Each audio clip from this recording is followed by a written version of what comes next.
સૌથી પહેલા રસ્તા ઉપર આપણે જતા હોઈએ અને ગમે ત્યારે કોઈ માણસ બેભાન થઈ જાય, સૌથી પહેલું શું કરવાનું તો કે પેશન્ટ કે માણસ ગમે એને બેભાન થઈ ગયું હોય ને ત્યાંથી એને સાઈડમાં લેવાનું. રોડની વચ્ચોવચ્ચ આપણે કાંઈ પ્રોસિજર કરવા નહીં બેસવાની. રોડની વચ્ચોવચ્ચ હોય તો આપણે વાહનો આવતા હોય એ આપણને અને પેશન્ટને બે માટે હાનિકારક હોઈ શકે.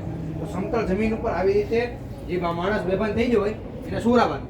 એની પછી એના ખભા ઉપર છે ને જોરથી આમ બે થાપા મારી એટલે પૂછવાનું કે ભાઈ તમને અમારો અવાજ આવે છે? જો આવી રીતે બતાવો ભાઈ, મારો અવાજ આવે? શું થયું? જો આવી રીતે એને આપણે થાપા મારીને પૂછવાનું અવાજ આવે. જો પેશન્ટ કઈ જવાબ દે તો આપણે એને પૂછવાનું શું થયું શું નહીં. જો જવાબ ના મળે તો પછી આપણે એના ધબકારા ચેક કરવાના. ધબકારા ચેક કરવા માટેની પદ્ધતિ એવી છે કે આ 3 આંગળી આપણી હોય ને એને ગળાના મધ્ય ભાગથી અહીંયા અંદર જે ખાડો પડે ને એને આવી રીતે રાખીને ચેક કરવાની હોય. બધા પોતાની 3 આંગળી આવી રીતે લઈને ચેક કરો, બધા ધબકારા ફીલ થશે આવી રીતે અહીંયા, બરોબર? એવી રીતે આપણે ધબકારા ચેક કરવાના. ધબકારા ચેક કર્યા પણ આ પેશન્ટ અત્યારે કન્ડિશનમાં ધબકારા આવતા નથી તો આપણે પેશન્ટનો શ્વાસોશ્વાસ ચેક કરવાનો. શ્વાસોશ્વાસ ચેક કરવા માટે શું કરવાનું તો કે આપણા જે કાન છે ને એ પેશન્ટના નાક પાસે રાખવાનું અને ત્યાંથી જોવાનું કે પેશન્ટની છાતી ઊંચી નીચે થાય છે કે નહીં. એથી આપણને ખબર પડશે કે પેશન્ટ શ્વાસ લઈ શકે છે કે નહીં. હવે આ પેશન્ટ શ્વાસે નથી લઈ શકતું, બરોબર?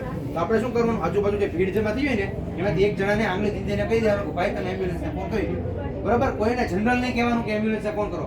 તમે માણસને એક આંગળી ચીંધીને કહી દેવાનું કે ભાઈ તમે એમ્બ્યુલન્સને ફોન કરી દો. એમ્બ્યુલન્સને ફોન કરાવ્યા પછી આપણે સીપીઆરની પ્રોસિજર સ્ટાર્ટ કરવાની. સીપીઆર આપવા માટે એક પદ્ધતિ હોય છે. એમાં શું કરવાનું, હાથની જે એડી હોય ને એને છાતીના મધ્ય ભાગમાં રાખવાની અને એની ઉપરથી બીજો હાથને આવી રીતે લોક કરી દેવાનો. આપણા બે હાથ એકદમ સીધા આમ લોક કરી દેવાના અને છાતીમાં ઊંડા 30 દબાણ આપવાના છે, બરોબર? તો જો આપણે દબાણ કઈ રીતે દેવાની એ ભાઈ આપણને બતાવશું. પર્સનલ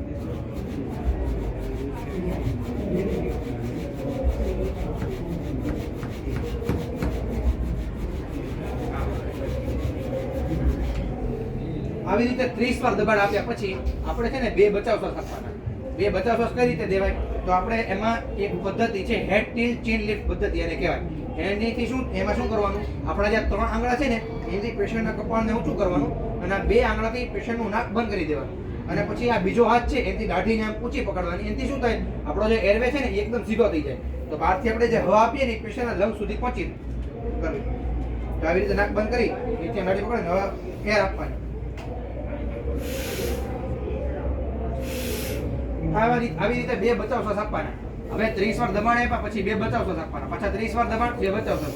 એવી રીતે ટોટલ 5 વાર કરવાનું. 5 વાર કર્યા પછી જો આ જે આપણા ભાઈ બેભાન થઈ ગયા હોય એની તરફથી કઈ આપણને રિસ્પોન્સ જોવા મળે તો એને પડખું ફેરવીને સુરાવી દેવાના અને માથું થોડું ઊંચું રાખી દેવાનું. પણ એની તરફથી કઈ રિસ્પોન્સ જોવા ન મળે તો આપણે એમ્બ્યુલન્સ કે બીજું કોઈ મેડિકલ સેવા ન આવે ત્યાં સુધી એની પ્રોસિજર ચાલુ રાખવાની, બરોબર? તો હવે આમાંથી કોઈ એક જણાવીને કરશે આ પ્રોસિજર? કોઈ એક જણાવી જાવ આપણે પ્રોસિજર છે કરીને એની કરવા માટે. હાલો એક જણ આવતા રહ્યો.